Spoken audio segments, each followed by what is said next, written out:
Allah Taala maqtı peygamberine vastan salavat ve selam olsun. Allah Taala Kur'an'da aytadi. "Ve ma halaqtul cinne vel insa illa liya'buduni." Men jinlar men adamlardı özüme kulçuluk kılуу üçün jarattım degan. Yani adamzat ben jinlardyň jaratylуу maksаты ibadat, kulçuluk.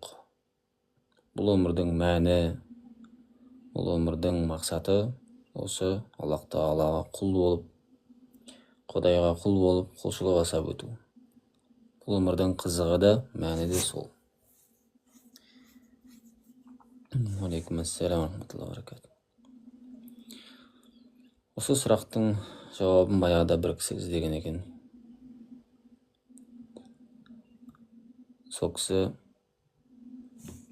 осы сұрақтың жауабын іздеп, өзі христиан болған, Библиядан іздеген таппаған, басқа діндерден іздеген, соңында келіп Құранға тіреледі, Құраннан оқып табады. Бұл өмірдің мәні, алейкумассалам рахматуллахи ва баракатух. Не үшін жаратылды адам баласы деген сұрақ. Өмірдің мәні не? Өмірдің мақсаты не? Не үшін жаратылдық?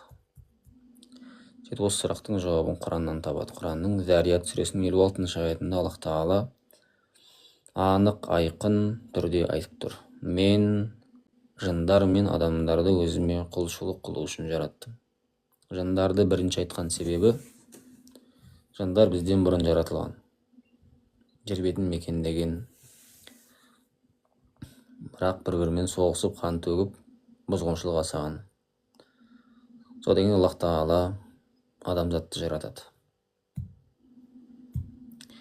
Содан кейін адамзатты жаратып, олар да сол жындар сияқты, тек жаратылысы бөлек болмаса, жер бетінде бұзғыншылық жасап, қан төгіп, ширк жасап, Аллахтан басқа нәрсеге сыйынып, солай жер беті бұзылды.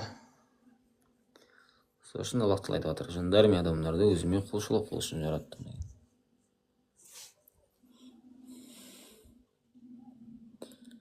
Лиябудуни деген лиуахидуни.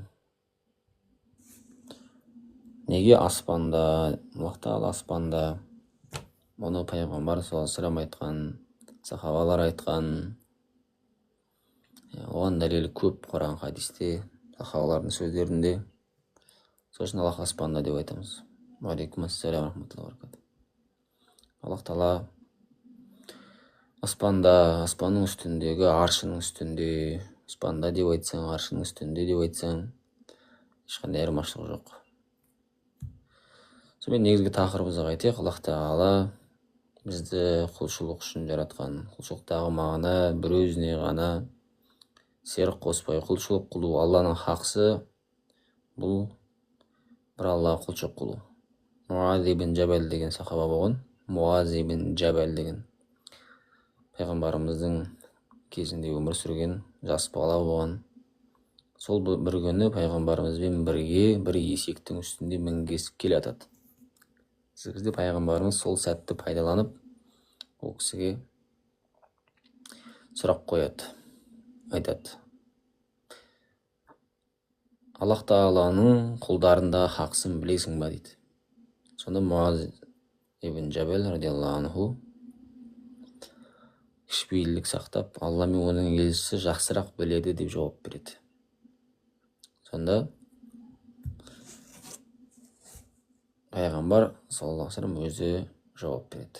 Хаққуллахи алал ибад, Алланың хақсы дейді құлдарында. Оған еш нәрсені серік қоспай құлшылық қылу дейді. Аруаққа сыйынсақ,